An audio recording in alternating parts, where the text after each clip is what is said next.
So we have this LCR circuit which is fed two voltages of equal amplitudes but different frequencies.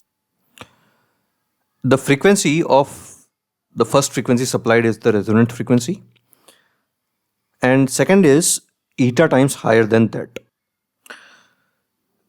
We need to find the ratio of the current amplitudes for each of those two cases if quality factor is given, and then that ratio if Q is 10 and if Q is 100 and eta is 1.1. So let's start with what we need to find, that is I naught by I. So this is the maximum current at resonance, that is Vm by R, and this is the current at any other value, that is Vm by Z. So this ratio becomes Z by R. So Z will be this, R is R, we'll take the R inside and we'll get a term of omega. Now we know quality factor can be represented in terms of omega naught L and R. This we have already proven in 4.129.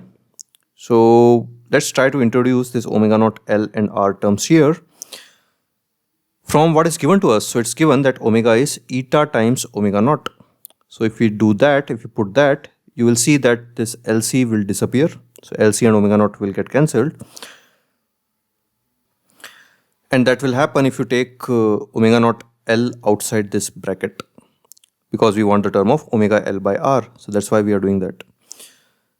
So now inside this omega naught square is equal to LC, is equal to 1 by LC. So that will get cancelled. And this term now we can put in terms of Q. So just reshuffle and you will get omega naught L by R whole square is equal to 4Q square plus 1 by 4. So we put that value here, and this is our quality factor.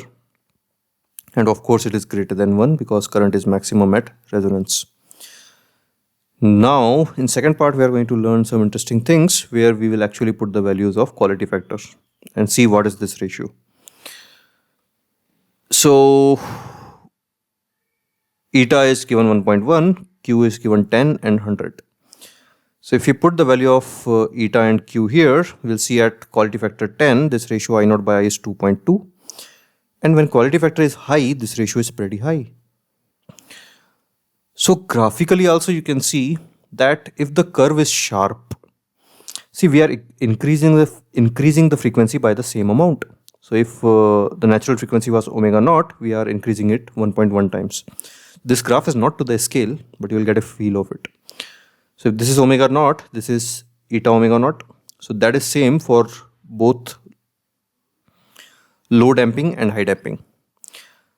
So we know that when quality factor is high, damping is low, and when quality factor is low, damping is high.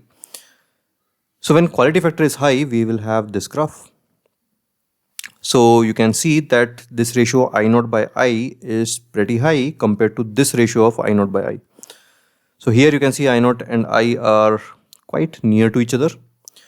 So this ratio I naught by I will also be low.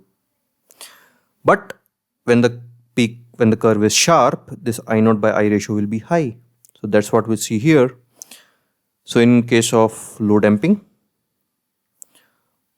this is the case of low damping. So I naught by I is quite high. And in case of high damping, this ratio is quite low. So we can see from graph also that at higher quality factor and same eta, I naught by I is higher. Alright.